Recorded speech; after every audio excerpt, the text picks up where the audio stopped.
காட்டில் ஒரு சிங்கம் கர்வமாக திமிராக போயிட்டே இருந்தது. குறுக்க ஒரு குரங்கு வந்தது. குரங்கை பார்த்து சிங்கம் கேட்டது, யாரா இந்த காட்டுக்கு ராஜா? குரங்குல நீங்கள் தான் எஜமா. அது அது பா. திருப்பியும் திமிராக போயிட்டே இருந்ததா. இப்போ ஒரு கரடி வந்தது.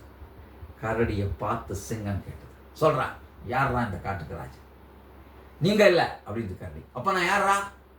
மகாராஜா. நீங்கள் ராஜா இல்லை, மகாராஜா.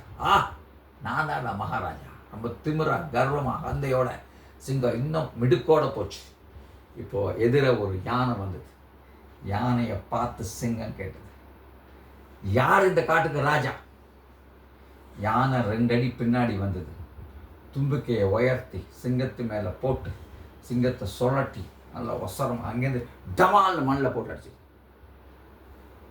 எழுந்த சிங்கம் மண்ணை தட்டி விட்டுட்டு, உனக்கு பதில் தெரியலன்னு சொல்லிடாங்க, ஏன் அப்படின்னு போட்டு அடிக்கிற. நண்பர்களே, அந்த சிங்கன்றது என்ன? வாழ்க்கையில் சந்திக்கக்கூடிய பிரச்சனைகள், கஷ்டங்கள். நீங்கள் குரங்கு மாதிரி பயந்து போட போகிறீங்களா, இல்லை யானை மாதிரி தைரியமாக இருக்கணும்? என்ன சவால் வந்தாலும் அதை நொறுக்கி துவம்சம் பண்ணி வெற்றி மேல் வெற்றி பெற என்னுடைய வாழ்த்துக்கள். இந்த வீடியோ பிடிச்சிருந்தா நீங்கள் ஷேர் பண்ணுங்கள், சப்ஸ்கிரைப் பண்ணுங்கள். நன்றி, வணக்கம்.